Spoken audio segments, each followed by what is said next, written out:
Bismillahirrahmanirrahim. Assalamualaikum warahmatullahi wabarakatuh. Alhamdulillah, wassalatu wassalamu ala rasulillah. Ayuhal ikhwatul kiram, sebelum ana mulai kajian, ana mau menyampaikan sedikit sebelum kita masuk tema. Ada satu hadis Nabi kita Muhammad sallallahu alaihi wasallam bersabda, "Inna 'idhamal jaza ma'a 'idhamil bala." Sesungguhnya ganjaran dari Allah semakin besar ketika cobaannya juga semakin besar. Dan biasanya kita ini kajian di masjid, ini kajian di lereng gunung atau di kaki gunung, anda nggak tahu ya, deket-deket sana lah ala kulli hal. Ini dingin dan bahkan diterpa sama angin. Allah. Jadi yang awalnya kita itu bisa ngantuk di masjid, ini nggak bisa ngantuk, gigil gitu. Ini pahalanya lebih apa? Lebih besar. Makanya ada sebuah hadis Nabi kita Muhammad mengatakan, disebutkan, Masya Allah, kebaikan besar isbaghul wudu al makari. Kita sempurnakan wudu kita dalam kondisi beratnya, Masya Allah. Ini kita tadi wudu pakai air ini, Masya Allah, dempo nih, dinginnya, Masya Allah. Tapi itu akan menjadikan kita itu pahala itu besar. Jadi di sini ayyuhal ikhwatul kiram, kita perlu tahu bahwasanya kita berusaha untuk tetap kajian karena di balik kegiatan kita saat ini ada insyaallah subhanahu wa ta'ala pahala besar dari Allah subhanahu wa ta'ala. Baik, ayyuhal ikhwatul kiram, tema kita adalah kalau mau gacor ibadah gaspol. Kita perlu tahu kita ini sekarang lagi berkendara, kita lagi berjalan. Kita bukan di sini tinggal kita, tapi di akhirat. Dan hakikat perjalanan hidup seorang muslim itu menuju akhirat. Itu menuju akhirat. Dan kita harus ada bekal. Bekal itulah ibadah. Makanya Masya Allah, Allah subhanahu wa ta'ala berfirman, wa tazawwadu fa inna khairaz zadi taqwa, kata Allah. Berbekallah kalian, dan sebaik-baik bekal apa? Takwa. Tinggalkan maksiat, kerjakan ibadah. Jadi harus ada bekal. Kita nggak mungkin ke pagar alam ini nggak bawa bekal. Kita bawa daging 15 kilo, ya kan? Insyaallah. Bawa bekal, insyaallah. Ini juga ada makanan gitu kan? Ada mie juga. Kita butuh bekal ini. Ke pagar alam aja ya, dari Lahat, dari Pramuli, dari Linggau, harus ada bekal kita. Nah, apalagi ke akhirat. Itu yang namanya akhirat nih, safarun tawil. Jalan kita jalan yang panjang sekali. Nah, ibadah itu bekal utama. Dan inilah yang Allah Subhanahu wa taala firmankan, kalau kita bertakwa, kita akan tinggi di sisi Allah Subhanahu wa taala. Allah berfirman, "Walladzina taqaw fawqahum yaumal qiyamah." Orang yang paling tinggi kedudukannya itu adalah orang yang bertakwa. Orang yang sibuk dengan ibadah kepada Allah Subhanahu wa taala. Dan kita perlu tahu, tempat dunia ini itu tempat ujian, dar bala. Dan di akhirat itu dar jaza. Dan kita hidup di dunia ini cuma sebentar. Memang harus digas kita, jangan kebanyakan istirahat. Dan ana yakin kayaknya antum nggak tahu, istirahat mungkin untuk sholat aja kalau perjalanan kemarin dari Lahat. Kalaupun istirahat sebentar aja, habis itu gas lagi, Masya Allah. Itu memang target kita. Makanya gaspol kita dalam ibadah, kata para ulama, pertama kali dengan cara memurnikan niat hanya untuk Allah Subhanahu wa ta'ala. Dan kita ketika berbicara tentang niat, itu jangan antum anggap remeh. Wallahi para ulama itu ujiannya meluruskan niat. Bahkan disebutkan oleh salah seorang ulama salaf kita zaman dahulu, talabnal ilma li ghairillah. Dulu kami menuntut ilmu itu bukan karena Allah. Untuk mungkin ada yang niatnya jabatan, mungkin biar nilainya tinggi, dapat ijazah, diakui oleh masyarakat, mungkin ada. Fa'aba illa ayyakuna lillah. Maka ilmu itu nggak bisa masuk untuk kami, kecuali memang kalau kami murnikan hanya untuk siapa? Allah. Ulama saja memang harus betul-betul memperhatikan niat mereka. Lah apalagi kita awam. Jadi berbicara tentang niat, Masya Allah, kita ini banyak sekali mungkin ingin dipuji, ingin disanjung. Memang harus diperbaiki niat kita, lurus hanya untuk Allah Subhanahu wa ta'ala. Pak, sekarang banyak orang-orang itu ingin berhaji kan? Ada orang-orang ingin berhaji agar dikatakan apa? Pak Haji. Ada, Pak. Itu disanjung oleh manusia, pengen dipuji oleh manusia. Ana, Pak, Masya Allah ya, pernah ana parkir di sebuah tempat. Jadi ketika ana parkir, ana mundur kendaraan ana, mobil ana, bayar tukang parkir. Apa kata tukang parkir? Makasih Pak Haji, katanya. Padahal ana masih Pak Umroh. Kita belum apa? Belum haji. Tapi ini kadang-kadang, Pak, Masya Allah, semua ingin disanjung, ingin dikatakan Pak Haji, atau ingin dikatakan dan sebagainya. Na'udzubillah. Niat ini harus ditata. Dan bahkan antum tahu kan kemarin tuh viral, dan antum semua tahu haji Froda itu nggak keluar visanya kan. Dan bahkan ada haji reguler pun batal berangkat. Kalau kita memang murni untuk Allah, untuk apa malu? Ada sebagian orang itu sampai nginep, semisal di Jakartanya, dia semisal dari Surabaya, nginep di Jakartanya, atau dari tempat yang lain nginep di Surabayanya, dia nginep itu sampai hampir sebulan. Kenapa? Sembunyi, takut kalau balik lagi lah nggak jadi haji. Kalau anak itu semisal na'udzubillah, dan anak nggak mau itu terjadi di anak, kalau saat itu terjadi anak kan balik sudah. Anak bilang qaddarallahu wa ma syaa fa'al. Karena niat kita untuk siapa? Untuk Allah, bukan untuk mata manusia. Jadi gaspol dalam ibadah, kata para ulama, pertama kali dibangun dengan niat kita. Untuk apa kita beramal soleh? Kalau seandainya untuk Allah, gaskan. Dakwah untuk Allah, gaskan. Ibadah untuk Allah, gaskan. Kul hadhihi sabili, inilah jalan aku, ad'u ila Allah. Aku mengajak kepada Allah Subhanahu wa taala ala basira, di atas ilmu. Harus kita semangat di situ. Harus kita perbaiki niat kita. Maka dari itu al-ikhlas, yang namanya ikhlas itu kita mengerjakan banyak hal hanya untuk Allah Subhanahu wa taala. Kemudian gaspol dalam ibadah, kata para ulama, adalah dengan mengikuti tuntunan Nabi kita Muhammad sallallahu alaihi wasallam. Banyak orang-orang beribadah itu niatnya baik, tapi tidak pernah dikerjakan oleh Nabi kita Muhammad sallallahu alaihi wasallam, tertolak. Nabi mengatakan, man amila amalan laisa alaihi amruna fahuwa raddun. Barang siapa yang mengamalkan sebuah amalan yang tidak ada landasannya dari kami, tidak ada perintah dari kami, fahuwa raddun. Makanya, Pak, Masya Allah, agama itu gampang. Yang membuat agama itu susah, inovasi manusia. Dan bahkan nggak sedikit cerita, Pak, Masya Allah. Dulu ikhwah-ikhwah yang sudah hijrah, dulu masih awam, mereka dikatakan dulu kami sampai hutang, Ustaz, untuk acara kematian bapak kami dan sebagai berhari-hari, 3 hari, 7 hari, 14 hari, dan seterusnya. Itu sampai dana tuh puluhan juta. Kami sampai ngutang sana, ngutang sini, ngutang sana, ngutang sini. Padahal agama Islam agama yang mudah. Kasihan, Pak, Masya Allah. Nah, kita harus betul-betul semangat ibadah kepada Allah. Tapi lihat nih, ada nggak tuntunannya dari Nabi kita Muhammad SAW? Jangan menjadi orang-orang yang dikabarkan oleh Allah Subhanahu wa taala. Siapa mereka?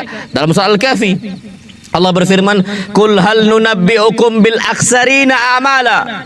Katakanlah wahai Muhammad, apakah kalian mau kami kabarkan untuk kalian tentang orang-orang yang paling merugi amalnya? Paling capek dia beramal, tapi sia-sia. Siapa mereka? Alladzina dhalla sa'yuhum fil hayatid dunya. Mereka ini adalah orang-orang yang tidak tahu petunjuknya di kehidupan dunia. Wa yahsabun wa hum yahsabuna annahum yuhsinuna sun'a. Dalam kondisi mereka itu menyangka bahwasanya mereka telah berbuat baik, padahal nggak dihitung kebaikan oleh siapa? Oleh Allah. Jadi capek beramal, ujung-ujungnya karena nggak sesuai dengan perintah Nabi kita Muhammad SAW, akhir tertolak. Nah, kalau seandainya kita beribadah, ikhlas yang pertama, kedua ittiba, ana yakin, Pak, gacor kita. Dengan cara apa gacornya kita? Dapat ridho Allah Subhanahu wa taala. Dapat kecintaan Allah Subhanahu wa taala. Kita dicintai oleh Allah Subhanahu wa taala. Dan bahkan disebutkan dalam sebuah hadis qudsi, Allah berfirman, Masya Allah, di dalam hadis qudsi ini Allah katakan, man taqarraba ilayya bin nawafil hatta uhibbahu Wala yazalu 'abdi yataqarrabu ilayya bin nawafil hatta uhibbahu. Tidaklah seorang hamba mendekatkan dirinya kepada saya dengan amal-amal sunnahnya hatta.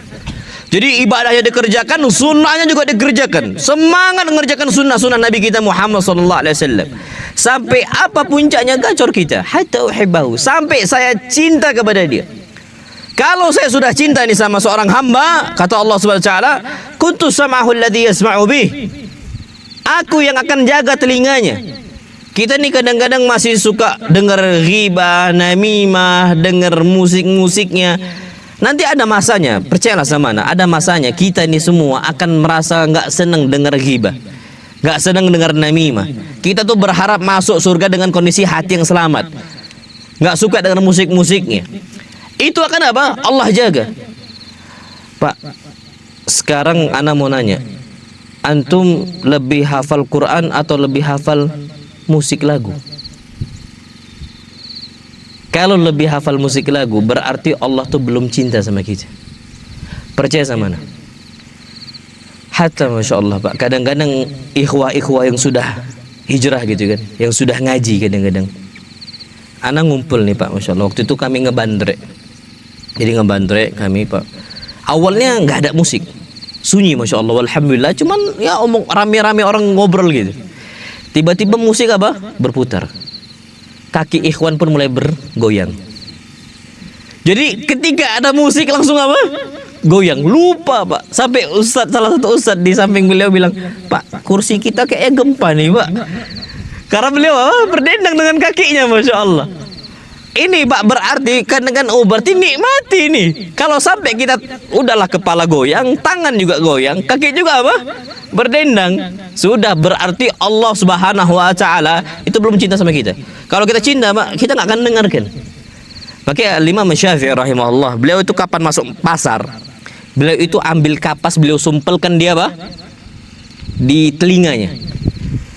Kenapa? Kita tahu di pasar banyak kecurangan. Kita tahu di pasar tuh banyak dendangan-dendangan musiknya. Na'udzubillah. Banyak hal-hal mungkin ghibah, mencela fulan wala allan. Di pasar tuh kadang-kadang kasar Pak omongannya. Kadang-kadang. Makanya antum coba lihat kondisi Madinah kalau antum pernah umrah. Beda nggak antara Mekah sama Madinah? Beda Pak. Mekah itu lebih keras wataknya. Pasar. Madinah enggak, kebun mereka. Lebih lembut orang-orangnya. Nah jadi Imam Syafi'i kapan masuk ke pasar itu kadang-kadang ada omongan kasar, umpatan, hinaan, kecurangan dan sebagainya. Akhirnya pakai apa? Kapas selalu. Itu tanda Allah cinta sama dia. Dijaga pendengarannya. Betul-betul dijaga oleh Allah Subhanahu wa taala. Wa kuntu sam'a wa kuntu basara alladhi yubsiru bih. Aku jaga pandangan mata dia. Pak, Masya Allah. Kita ini di zaman ini Pak sulit sekali ghadul basar. Imam Syafi'i lihat setengah betis, kacau hafalannya. Itu Imam Syafi'i yang sekali dengar langsung hafal, kuat hafalannya. Tapi dengan melihat setengah betis saja, apa kata Imam Syafi'i? Syakautu ila waqi'in su'ahidhi. Aku ngadu kepada Imam Waqi' akan buruknya hafalan saya. Fa'arsyadani ila tarkil ma'asi. Akhirnya Imam Syafi'i memberikan saya pengarahan untuk tinggalkan maksiat. Wa akhbarani bi anna al-ilma nur. Dan Imam Waqi' mengabarkan kepada saya bahwasanya yang namanya ilmu adalah cahaya. Wa nurullah la yu'tahu la yuhdahu asin. Dan cahaya Allah tidak akan dikasih oleh Allah untuk orang-orang yang bermaksiat. Padahal itu enggak sengaja setengah betis langsung kacau hafalannya. Lah kita sampai paha-pahanya pun nampak. Makanya antum menghafal juz 30 lupa 30 juz. Saking sulitnya ghadul basar di zaman ini. Antum menundukkan pandangan salah, ngangkat pandangan juga salah di zaman kita Pak, Masya Allah. Tapi kalau seandainya orang-orang yang bertakwa kepada Allah, dia akan selamat Pak. Gacor dia nih, dijaga pandangan matanya, dia ghadul astaghfirullahaladzim. Makanya Pak, kalau nggak sengaja, wasiat Nabi SAW, la tutbi'in nadrah nadrah. Jangan ikuti pandangan yang pertama yang nggak sengaja. Melihat akhwat nih, melihat aurat wanita. Kalau nggak sengaja, apa kata Nabi? La tutbi'in nadrah nadrah. Jangan ikuti pandangan pertama dengan pandangan kedua. Langsung tundukkan. Ini nggak astagfirullah. Masih ditengok Masya Allah. Tapi astagfirullah gitu. Oh kalau gitu Ustaz, biar nggak 2 kali, tengoklah terus. Mumpung masih apa? Masih sekali. Nggak boleh, tetap harus tundukkan. Ya ghuddu min absarihim, tundukkan pandangan mata kita. Jadi kalau seandainya Allah udah cinta, Masya Allah, Allah akan jaga pandangan mata kita. Nggak suka maksiat, nggak suka istilahnya melihat yang Allah haramkan. Dia segera ingat Allah Subhanahu wa Ta'ala. Itu gacor terbesar, Pak. Mendapatkan ridho Allah dan kecintaan dari Allah Subhanahu wa Ta'ala. Akhirnya, Pak, Allah Subhanahu wa Ta'ala berikan kita surganya Allah Subhanahu wa Ta'ala yang paling tinggi. Dan itu Pak, surga Allah itu jualannya Allah. Allah jualan ke kita. Apa yang Allah jual? Surganya. Dan ini hadis Nabi kita Muhammad SAW. Ala inna sil'atallahi ghaliyah. Ketahuilah yang Allah jual itu mahal. Harus gaspol berarti kalau mahal. Ala inna sil'atallahi hiyal jannah. Ketahuilah yang namanya yang dijual oleh Allah Subhanahu wa Ta'ala itu surganya. Berarti nggak ringan kita ini. Harus betul-betul sungguh-sungguh. Apalagi surganya Allah.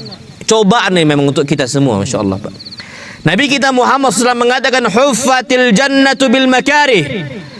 Surganya Allah itu diliputi dengan hal-hal yang kita nggak sukai. Salat berat, sedekah berat, zakat berat, puasa berat. Puasa loh Pak ya, yang 1 bulan semua orang ikut puasa, masih ada yang mokel. Masih ada yang apa? Mokel istilah kita kan yang baru nih, yang buka puasa diam-diam. Apalagi kalau lagi puasa tengah-tengah siang Ramadan, muncul iklan sirup marjan, tambahan nelen ludah gitu kan. Berat memang Pak, tapi memang harus seperti itu. Kita kadang-kadang berat sekali. Kayak nuntut ilmu nih Pak, berat. Belajar bahasa Arab, berat Pak. Memang cobaan-cobaan bagi kita semua. Tapi kalau mau masuk surga ya kayak gitu. Dan antum tahu Pak, Masya Allah, sering nggak terjadi kelas bahasa Arab? Antum di tempat antum ada nggak kelas bahasa Arab? Ada kan? Awal dibuka rame nggak? Rame. Tunggu aja sebulan 2 bulan. Terjadi seleksi alam. Nggak usah. Seleksi alam hilang 1. Mundur secara pasti 1 persatu. Masya Allah, tamat duluan. Nah, kenapa tamat duluan? Karena huffatil jannatu bil makari. Surganya Allah SWT itu diliputi dengan hal-hal yang berat. Nggak mudah Mbak, nggak mudah. Antum tiap pekan kajian bersama para ustadz-ustadz yang ada di tempat-tempat antum, itu nggak mudah Pak, kajian rutin. Apalagi kajian kitab, berat memang. Tapi mau tidak mau harus dilawan. Sebaliknya coba antum perhatikan. Wa huffatin naru bisyahwat. Yang namanya nerakanya Allah itu diliputi dengan hal-hal yang kita senangi. Khamernya, zinanya, judi Pak. Antum tahu sekarang kan lagi rame judi online. Lucu Pak. Judi online nih, udahlah kalah masih main. Kalau menang masih enak. Nggak enak juga tapi. Maksudnya masih ada kewajaran gitu. Ya nggak wajar juga. Masih ada alasan sebenarnya dia. Masih ada apa? Alasan. Main judi online nih, menang, oke lah dia main lagi. Udahlah kalah, masih main judi online itu. Berarti kenapa mereka kerjakan itu? Karena bisyahwat, neraka itu diliputi hal-hal yang kita apa? Cintai, yang kita senangi, hawa nafsu kita, na'udzubillah. Nah ini harus betul-betul kita gaspol Pak. Jangan nengok sana, jangan nengok sini, jangan nengok sana, jangan nengok sini. Perjalanan kita tuh masih panjang. Betul-betul kita harus apa? Segerakan kepada Allah Subhanahu wa Ta'ala. Karena kalau seandainya kita malas itu bahaya. Apalagi sampai nunda ibadah itu bahaya. Kata para ulama itu namanya taswif. Taswif, nunda-nunda. Makanya Pak, Masya Allah, mungkin sebagian kita akan menyesal. Kenapalah nggak dari dulu anak ini belajar ya? Kenapalah nggak dari dulu anak ngafal Qur'annya? Ada penyesalan-penyesalan itu Pak. Apalagi umur kita bentar lagi jumpa sama Allah. Ya mungkin hitungan tahun saja kita jumpa sama Allah. Mungkin ada yang udah 40, meninggal 43 tahun, umur 43. Atau mungkin udah sampai 60 tahun. Kita sudah sebentar nih waktunya sudah. Bentar lagi kita jumpa dengan siapa? Allah. Kalau udah seperti itu Pak, sudah gaspol saja sudah. Memang betul-betul jangan sampai nunda amal lagi. Jangan menjadi orang-orang munafik yang mereka itu malas, ibadah malas, solat malas. Makanya solatnya mereka yang paling berat itu solat yang gelap, subuh sama apa? Isya. Sebagaimana Allah Subhanahu wa taala firmankan, "Qamu ila salati wa idza qamu ila salati qamu kusala." Kalau mereka tegakkan salat, mereka tegakkan dengan cara yang malas. Kenapa mereka semangat? Yura'unan nas. Mereka tuh riya, ingin dipandang oleh manusia, ingin dilihat oleh manusia. Wala yadhkurunallaha illa qalila. Mereka ini enggak ngingat Allah kecuali sedikit saja. Makanya al-kasalu fil amali la ya'ti illa min qillatil iman, kata para ulama. Rasa malas dalam beribadah itu tidak akan datang kecuali sebabnya imannya itu tipis, setipis tisu, tipis sekali. Makanya berarti mau nggak maunya harus kita kuatkan. Kalau kita ini memang betul-betul lagi malas, berarti itu tanda iman kita lagi apa? Terjun, lagi malas, lagi jatuh sekali. Maka apa? Kita harus sungguh-sungguh kepada Allah Subhanahu wa taala. Bahkan apa kata Allah? Wajahiduhum bihi jihadan kabira. Kita harus bersungguh-sungguh mujahadah. Jihadnya harus semangat, misal salatnya harus sungguh-sungguh dan sebagainya. Pak, Masya Allah, Nabi itu gaspol, Pak. Anak ambil contoh, Pak, ya, realistis saja kita. Bandingkan hidup kita sama hidup Nabi SAW. Nabi nih, Pak, pemimpin umat. Yang kedua, memegang kunci keuangan para sahabat Nabi SAW, kaum muslimin di zamannya. Dan Nabi SAW pemimpin militer. Dan Nabi kita Muhammad SAW, istrinya jumlahnya semua 11. Kita berapa? Satu. Satu pun dah sok sibuk kita, Pak. Oh, satu lagi 11. Oh iya, betul juga. 11 istri Nabi SAW, tapi bisa dikerjakan semua. Dan ibadah kita sama ibadah Nabi, oh jauh sekali, Pak. Dengan kesibukan seperti itu, ibadah kita masih jauh. Luang kita itu banyak, tapi ibadahnya masih kalah sama Nabi SAW. Nabi udahlah sibuk, tapi ibadah masih menang. Anda ambil contoh, Pak. Salat malam Nabi SAW itu jauh, Pak, dari kita. Nabi itu salat malam. Pernah kejadian Hudzaifah radhiyallahu ta'ala anhu. Hudzaifah ini salat bersama Nabi kita Muhammad salat malam. Awal pertama kali rakaat dibuka, faftataha bil Baqarah. Beliau buka habis Al-Fatihah dengan surah Al-Baqarah. Itu, Pak, terus nggak ruku-ruku sampai ayat yang ke-100, bayangkan antum. Ayat yang ke-100. Ketika sampai ayat ke-100, apa kata Hudzaifah? La'allahu yarka' biha. Mudah-mudahan di ayat yang ke-100 ini ruku. Lanjut lagi, Pak, sampai ayat ke-200. Kata Hudzaifah, la'allahu yarka' biha. Mudah-mudahan ayat yang ke-200 ruku. Lanjut lagi, Pak, sampai terakhir surat Al-Baqarah. Apa kata Hudzaifah? Udah, ini habis Al-Baqarah ruku. Ternyata langsung lanjut lagi ke surat An-Nisa. Jadi langsung loncat, nggak ke Ali Imran dulu. Sampai An-Nisa selesai, balik lagi ke Ali Imran. Itu satu rakaatnya 5 juz. Al-Baqarah, Ali Imran sama surat apa? An-Nisa. Satu rakaat, Pak. Wajar nggak kaki Nabi bengkak? Wajar. Salat malam Nabi itu 11 rakaat. Satu rakaatnya, Pak, Nabi mulai rakaat pertama itu dengan rakaat yang khafifah, rakaat yang ringan. Ringannya berapa juz? 5 juz. Kebayang nggak sama antum? Berat nggak salat malam Nabi? Berat, sallallahu alaihi wasallam. Dan nggak semua orang kasih taufik. Apa kata Hudzaifah? Hudzaifah sampai mengatakan irta'adat faraisi. Itu betis saya, kaki saya sampai getar, Pak. Dan antum, ana pernah pertama kali dulu mondok di Solo di Imam Bukhari, Masya Allah. Salat tarawih pertama kali kami, Masya Allah. Ustaz Marzuki imamnya, imam tetap di sana, Ustaz Marzuki. Hafizahullah, Allah yahfad. Itu, Pak, Masya Allah, tarawih panjang betul. Santri-santri baru tuh, Pak, banyak mereka itu duduk di belakang tembok, di tembok paling belakang. Pas rukuk baru lari. Kenapa nggak tahan sama itu, Pak? Dan ini terjadi sama Hudzaifah sampai getar. Dikabarkanlah kepada para sahabat Nabi yang lain. Ibn Mas'ud penasaran, betul nggak selama itu? Betul. Apa kata Ibn Mas'ud? Hatta hamamtu bi amrin su. Aku sholat malam bersama Nabi sampai aku inginkan hal yang buruk. Wa ma hamamta bihi ya Ibn Mas'ud. Wa Ibn Mas'ud, apa yang engkau inginkan ketika itu hal yang buruk? Dia mengatakan an ajlisu ada'ahu. Aku duduk istirahat sebentar dan aku tinggalkan Nabi sholat sendirian. Mau batal amalnya, Pak. Mau batal sholatnya karena saking capeknya sholat bersama Nabi. Ini, Pak, berarti Nabi itu gaspol. gas terus apa? Semangat, mujahadah namanya. Dan awalnya yang namanya beribadah itu berat awalnya, tapi lama kelamaan akan ringan. Kenapa? Akan Allah mudahkan jalannya. Allah berfirman, walladzina jahadu fina lanahdiyannahum subulana. Orang-orang yang bersungguh-sungguh di jalan kami akan kami berikan petunjuknya menuju jalan kami. Dikasih kemudahan oleh Allah SWT. Makanya antum pertama kali hijrah berat itu di awal. Nanti akhir-akhir akan mudah. Salat itu beratnya di awal, nanti akhir-akhir akan mudah. Tapi kalau antum mau konsisten, ini wasiat ana agar antum terus gaspol lo ya. Dalam Islam, Pak, nggak perlu ngebut. Sama antum juga di jalan, nggak perlu ngebut. Makanya istilah kita tuh pelan-pelan asal kelakon. Kan gitu kan bahasa gitu. Pelan-pelan yang penting apa? Klakson. Pelan-pelan asal kelakon kan gitu kan. Yang penting nyampe kita. Sama, nggak perlu sampai ngebut sana ngebut sini. Antum makers kayak gitu peraturannya. Yang penting pelan, Mbak, masya Allah. Nggak perlu sampai ngebut-ngebut. Bahaya kan ngebut-ngebut, safety nggak ada dan sebagainya. Islam juga sama.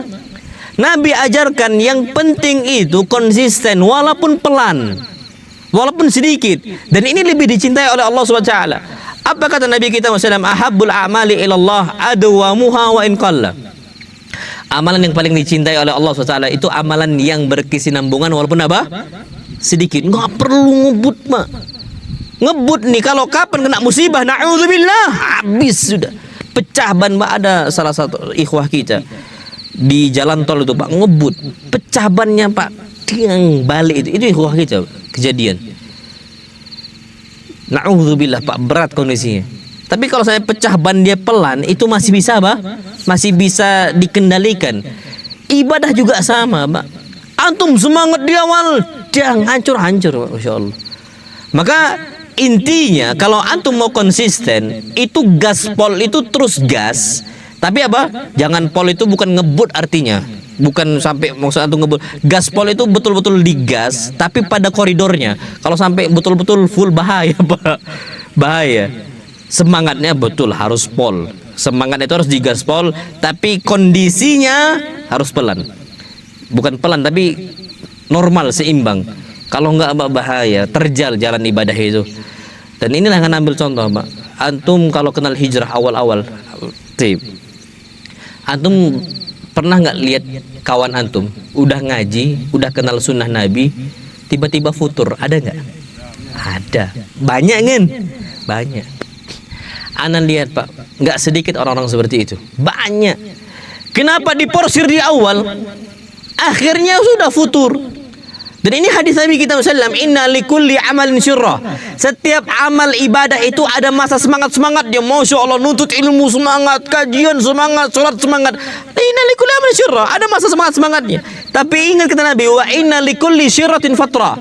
Masa semangat-semangat itu ada masa futur, masa lemahnya itu ada. Maka kalau seandainya kita konsisten nih, aman. Tapi kalau nggak konsisten, terjun bebas sudah. Dan antum tahu, Pak, masya Allah, anak pernah ngisi kajian di sebuah tempat, di sebuah kota. Jadi waktu itu anak ngisi kajian, ada salah satu ikhwah dekat sama kami. Itu, Pak, masya Allah, jenggotan berjambang, pokoknya taat lah, Pak, taat. 3 bulan setelahnya anak kesana lagi, ngisi kajian lagi. Pas anak ngisi kajian lagi, anak nanya, mana kawan antum yang berjenggot itu, masya Allah. Duka karena kami dekat. Itu Ustaz nggak nampak lagi Ustaz di sini. Antum kalau mau nyari beliau di masjid nggak akan jumpa antum. Loh, terus di mana? Di klub malam jumpa antum. Masuk klub malam, masuk Ustaz. Sekarang minumnya itu udah khomer katanya. Mainnya wanita. Lu ada istrinya kan udah nikah, sudah. Berarti anak ambil contoh, Pak. Orang yang udah ngaji pun nggak selamat. Memang kita ini, itulah kata Allah SWT dalam Al-Quran Karim. Orang-orang penduduk surga mengatakan alhamdulillah alladzi hadana lihada. Segala puji bagi Allah yang telah memberikan kami petunjuk untuk jalan ini. Wa ma kunna linahtadiya laula an hadanallah. Kami enggak akan bisa terus berjalan di atas hidayah kalau Allah enggak kasih petunjuknya.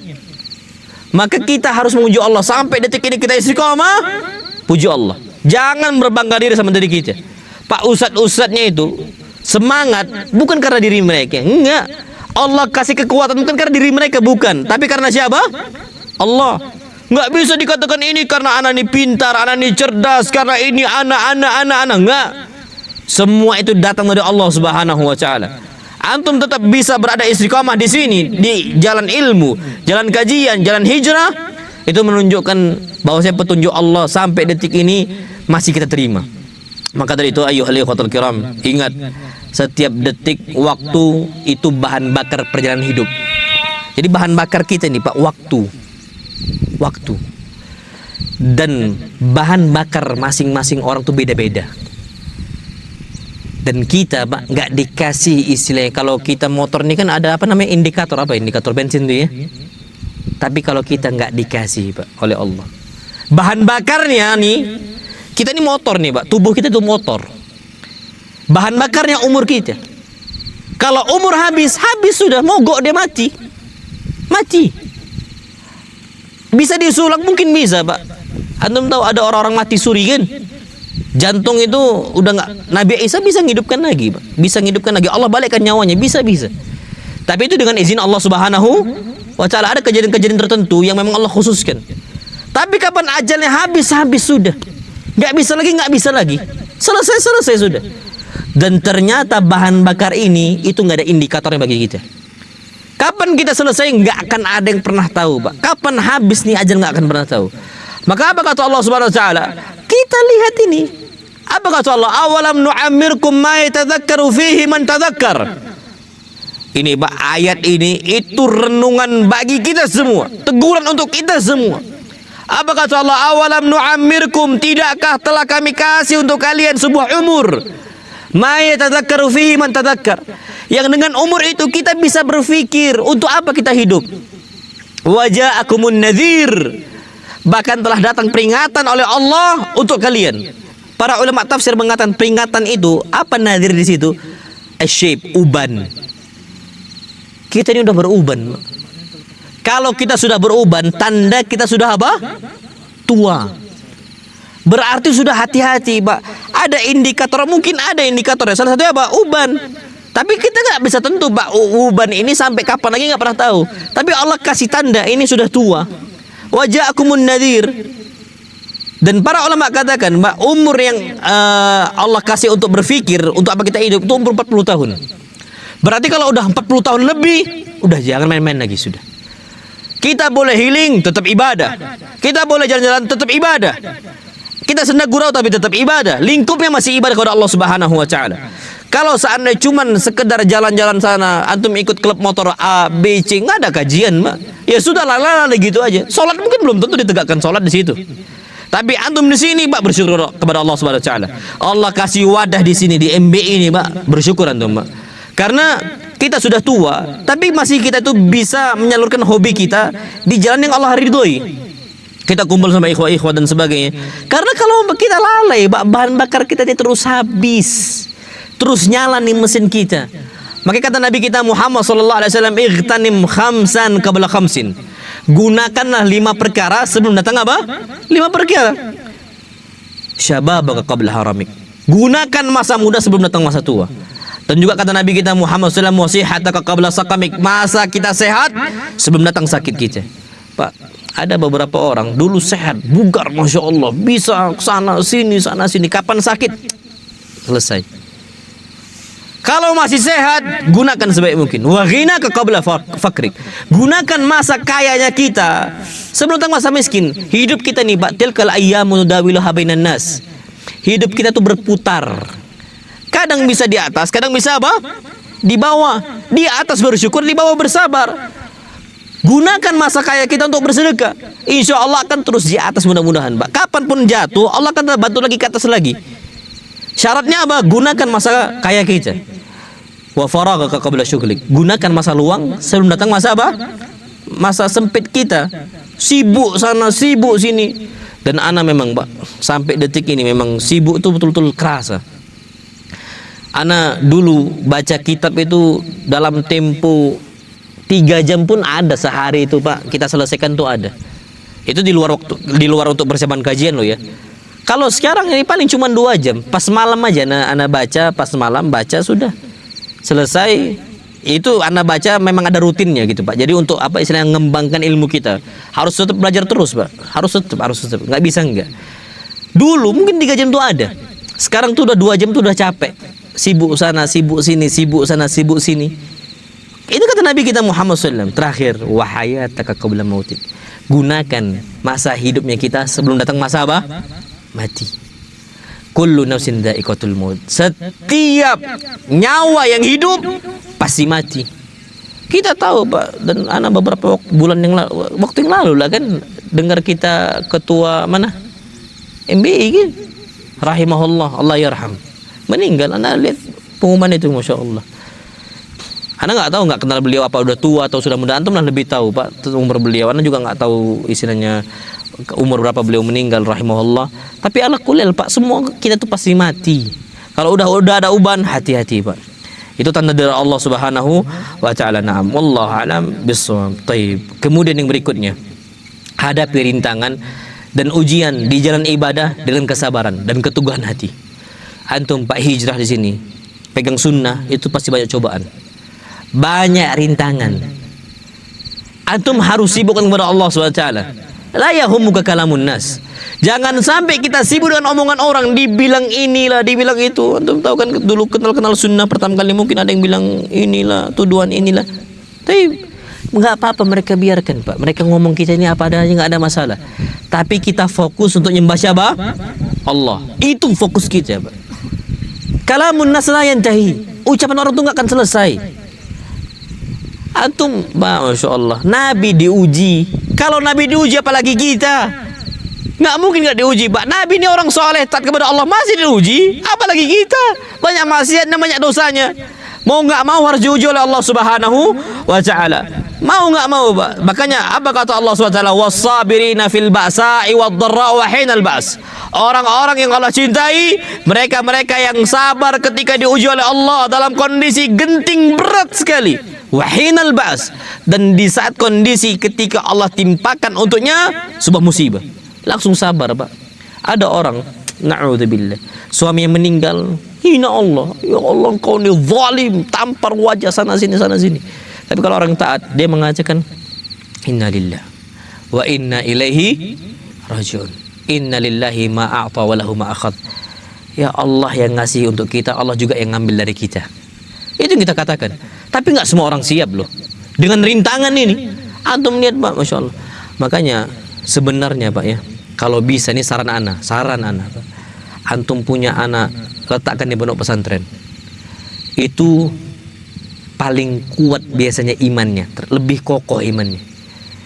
Bapaknya meninggal, emaknya meninggal, itu nggak sampai meratap, nggak sampai nangis sana sini, karena dia tahu yang ngasih rezeki siapa? Allah. Ada banyak, na'udzubillah, thumma na'udzubillah. Ada salah satu umat, anak tahu orangnya, Masya Allah. Pas suami meninggal, disolatkan, Mak.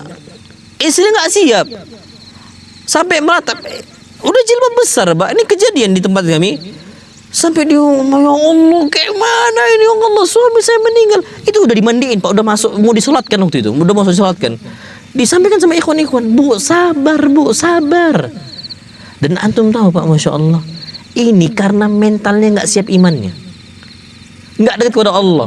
Jadi dia itu bingung, kalau saat suami meninggal siapa yang ngasih rezeki untuk dia? Loh, kalau orang Pak dikasih ujian oleh Allah SWT, kalau imannya tinggi, adanya dia bapak ataupun nggak ada dia bapak, dia serahkan semua siapa? Kepada siapa? Allah. Pak, anak yatim itu hidup. Anak yatim itu hidup, masih kecil, nggak berakal, akalnya itu kurang sempurna, hidup mereka.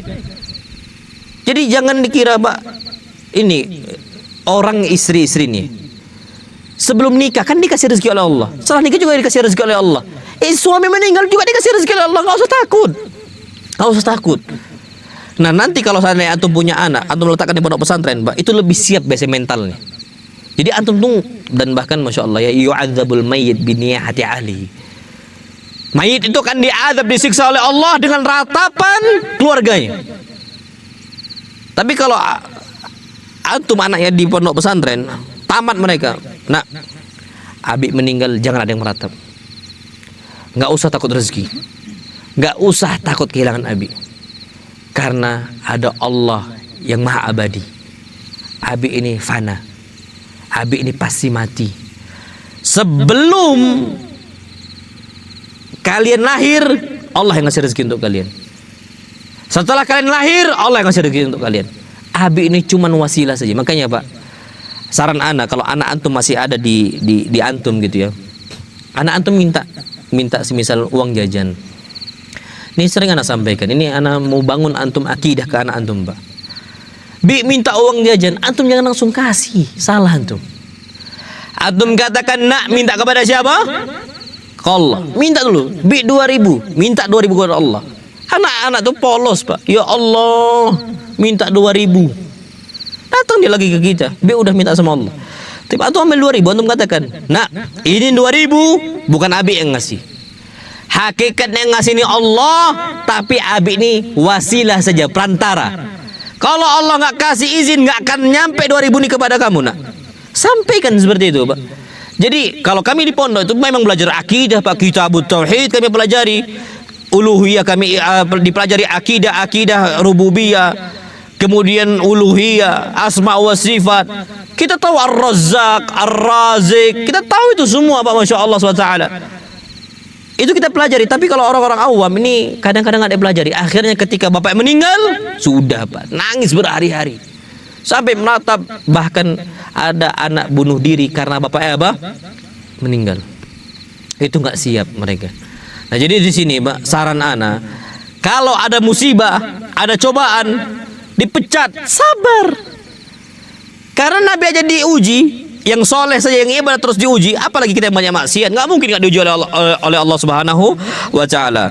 Kemudian berdoa dan bertawakal kepada Allah untuk dikuatkan dan dibimbing terus melaksanakan ibadah. Karena orang-orang nih Pak, itu butuh bantuan Allah. Makanya pertama kali kita setiap kali beramal soleh, kita ucapkan bismillah.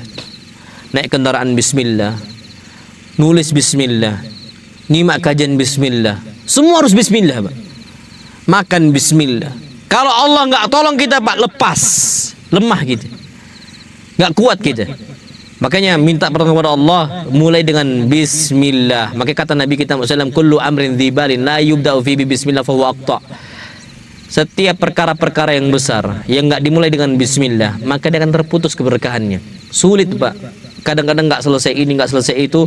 Sama ibadah ini juga, antum harus mulai dengan minta pertolongan kepada Allah Subhanahu wa Ta'ala. Ini sampai udah 7:30 nih Pak. Karena takutnya perut antum keroncongan. Udah agak bunyi, tapi ana mau ringkas ini masih banyak, ana ringkas saja Pak. Kemudian yang berikutnya lah jauhi segala maksiat. Jauhi Pak. Antum tahu maksiat itu kerikil-kerikil bahkan batu-batu di jalanan menuju akhirat. Itu harus dihindari. Antum tabrak, rusak kendaraan antum. Sama maksiat ini rusak Pak. Jiwa hati kita rusak, jasad kita rusak. Banyak jasad rusak itu sebabnya apa? Maksiat. Khamar merusak jasad, merusak hati. Ruhnya rusak, jasadnya rusak. Apalagi? Zina, HIV. Penyakit HIV itu banyak Pak. Gara-gara apa? Zina, na'udzubillah. Itu tuh menghindari Pak. Itu maksiat. Maksiat itu kalau antum terjang, itu tuh batu-batu di jalan Pak. Kalau nggak kuat hancur mobil antum, hancur motor kita Pak. Makanya kita harus menghindar. Jangan sampai kita terus terabas. Dan itu yang memang betul-betul kita ketahui tentang masalah maksiat. Makanya bahkan para sahabat Nabi kita Muhammad SAW menganggap maksiat itu seperti gunung yang mau longsor. Ya ka'ali, mau longsor nih Pak, kena. Tapi kalau orang-orang yang tukang maksiat, orang-orang yang nggak bertakwa kepada Allah, nganggap maksiat itu seperti zubab, seperti seekor lalat yang hinggap di hidung, cuma diginikan saja. Ringan, gampang lah. Habis maksiat tobat, habis maksiat tobat. Ini terjadi Pak, antum tahu, Masya Allah.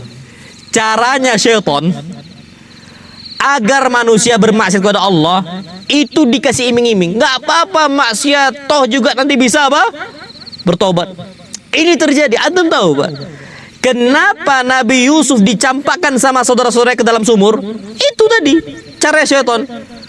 Wa takunu min ba'di qauman shalihin. Enggak apa-apa campakkan saya Yusuf ke sumur atau bunuh dia, uqtulu Yusuf aw itrahuhu ardan yakhlu lakum wajhu abikum. Campakkan dia ke tempat yang jauh sekali sehingga bapak kan enggak bisa melihat si Yusuf. Atau bunuh dia. Setelahnya apa? Wa takunu min ba'di qauman sholihin. Habis itu jadilah kalian orang yang soleh. Ini cara syaitan. Betul Pak, dimasukkan ke dalam apa? Sumur. Nah ini maksiat gitu Pak caranya syaitan. Jauhi. Jadi dikasih gimmick, oh nggak apa-apa zina, toh juga nanti maksiat. Loh, antum tahu Pak, makan satu buah saja dampaknya itu sampai abadi, sampai Nabi Adam itu meninggal. Nabi Adam tinggalnya di mana Pak? Surga aslinya. Walaupun Nabi Adam tinggal di surga nih Pak, karena makan satu buah yang Allah haramkan, turun. Nabi Adam nggak naik lagi ke surga kecuali pada hari kiamat. Perlu taubat Pak, Masya Allah. Berarti dampaknya tuh panjang. Makanya Pak, inilah saran anak. Maksiat itu jangan antum coba-coba. Jangan cicipi maksiat. Gimana sih rasa maksiat? Nabi Adam itu karena penasaran dia. Digoda oleh siapa? Iblis, penasaran akhirnya Pak, padahal semua surga itu semua halal semuanya. Yang haram cuma apa? Satu. Dicoba yang satu karena penasaran. Ini memang Pak, narkoba itu karena penasaran awalnya. Coba zina itu karena awalnya penasaran. Coba judi juga sama, akhirnya coba. Ketagihan Pak, terus sampai seperti itu. Makanya kalau maksiat jangan coba-coba. Kadang-kadang memang penyakitnya manusia itu penasaran. Yang dilarang dikerjakan, yang diperintahkan nggak dikerjakan. Itu sifat manusia Pak. Anda ambil contoh. Antum dikasih nasi bungkus 10 biji, 10 bungkus. Ada orang datang, akhi, ini ada nasi bungkus 10. Antum silahkan makan yang mana antum mau kecuali yang itu. Yang dibuka yang mana? Yang dilarang. Penasaran, apa? Kenapa sih dilarang? Apa sih ingin dibuka? Padahal itu yang dilarang. Manusia ini kadang-kadang suka yang aneh-aneh. Yang diperintahkan nggak dikerjakan, yang dilarang apa? Dikerjakan. Makanya Pak, Masya Allah, kalau antum punya anak manjat pohon, jangan disuruh turun, nggak akan turun. Nah, turun nggak akan turun mereka. Tapi antum kebalikannya. Nah, yang tinggi lagi naik, turun dia. Turun deh. Makanya cara itu dalam Islam tuh ada Pak, uslubut tahdid, ancaman. Makanya kata Allah, faman syaa'a falyu'min wa man syaa'a falyakfur. Kalau kalian mau kufur kalian, takut langsung nggak jadi kufur. Jadi kalau antum nyuruh anak turun dari pohon, jangan suruh turun Pak. Naik lagi nak, turun dia. Anak antum nggak pulang-pulang Pak, jangan suruh pulang, salah antum. Nak, nggak usah balik nak. Tinggal di luar, balik dia. Itu manusia. Antum tahu Pak, Masya Allah. Makanya kalau antum dipijit sama kawan antum, Masya Allah, antum jangan puji, Masya Allah enak, berhenti dia. Tapi kalau antum bilang, aduh sakit, terus dipijit sama dia, kan? Manusia. Itulah sifat apa? Manusia. Nah ini manusia nih Pak, dia yang dilarang dikerjakan, yang diperintahkan apa? Ditinggalkan. Nah wasiat anak, jangan coba-coba apa? Maksiat kepada Allah Subhanahu wa Ta'ala. Ini sebenarnya masih banyak tema ini, cuman memang waktu kita nggak banyak. Perlunya pit stop. Terakhir nih, perlunya pit stop untuk apa? Muhasabah. Introspeksi diri. Sejenak kita berhenti merenung. Pit stop itu harus ada. Antum tahu kan lomba F1, MotoGP, ada nggak pit stopnya? Ada lah, ada Pak, nggak mungkin nggak ada. Kata para ulama, pit stop itu ya introspeksi diri, stop kita berhenti sebentar untuk mengevaluasi kualitas dan arah ibadah yang sedang kita jalani. Harus muhasabah. Dan inilah yang Allah firmankan, wal tandur nafsun ma qaddamat lighad. Coba kalian berhenti sejenak, lihat besok apa yang kalian kerjakan. Hari ini apa yang sudah kalian kerjakan. Lihat Pak, Masya Allah. Maka apa kata Umar, hasibu anfusakum qabla an tuhasabu. Kita ini harus menghisap diri kita. Hitung kesalahan kita sebelum kita dihisap oleh siapa? Oleh Allah. Sebelum kita dihisap oleh apa? Oleh Allah Subhanahu wa Ta'ala. Pak, dihisap nih capek, asli capek. Antum keluar rumah Pak, istri antum nggak tahu. Antum nggak izin juga, nggak ngomong, nggak usah izin Pak, bukan izin bahasanya, nggak ngabarin. Kalau antum keluar nggak perlu izin Pak. Istri yang keluar baru perlu apa? Izin, jangan dibalik. Jadi kalau antum mau keluar nggak perlu izin, tapi cukup ngabarin. Dan istri nggak ada hak untuk apa melarang. Itu nggak boleh Pak. Antum ngabarin. Tapi antum nggak ngabarin. Tiba-tiba keluar antum tengah malam baru balik. Dihisap sama istri. Dari mana, Bang? Sama siapa?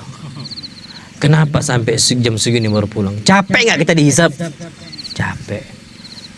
Padahal hisapnya istri itu nggak detail, Pak. Hisapnya Allah setiap detik. Kullu thawani wa kullu daqiqah tamurru bina hasaballahu tabaraka wa ta'ala. Setiap detik, menit yang lewat dari kita itu dihisap semua oleh Allah SWT. Maka ada perlunya kita merenung untuk apa? Ya pit stop lah, kita berhenti sejenak. Makanya di malam hari itu Pak, termasuk adab dan sunnahnya itu kita tuh merenung apa yang udah kita kerjakan dan apa yang hendak kita kerjakan. Wallahu a'lam bishawab. Menjaga kualitas kendaraan itu sebenarnya ana mau bahas juga, cuman pentingnya memiliki komunitas biker soleh. Cuman nggak bisa ngebahas semua nih Pak. Tidak berputus asa jika terjatuh tergelincir. Antum berkendara, ada nggak masa jatuh? Ada. Jangan putus asa, Pak. Karena memang Allah katakan wa idza fa'alu fahishatan aw dzalamu anfusahum dzakarullah. Karena kapan mereka itu jatuh gitu ya, tergelincir, mereka ingin Allah, balik kepada Allah. Dan manusia juga sama, Pak. Ada dosanya, pasti ada dosanya, tapi harus apa? Harus baik. Dan ingat, tujuan finish kita itu surganya Allah. Tapi ada orang-orang finish itu salah tempat. Di mana? Neraka. Jadi finish kita yakinkan itu ujung-ujungnya apa? Surganya Allah Subhanahu wa ta'ala.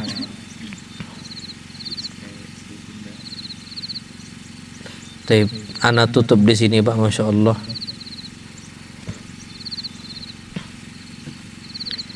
Dan kita ketika ngegas gitu, ingat rendah hati, tawadhu, bukan dengan kesombongan, karena segala kekuatan itu dari siapa?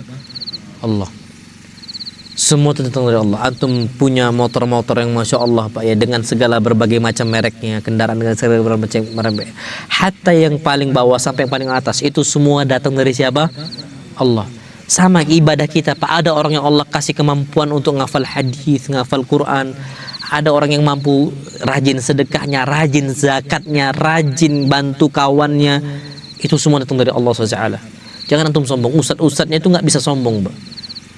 Orang awam juga nggak boleh sombong, semua sama. Itu datang, kelebihan itu datang dari siapa? Allah SWT. Ini yang dapat Anda sampaikan Pak.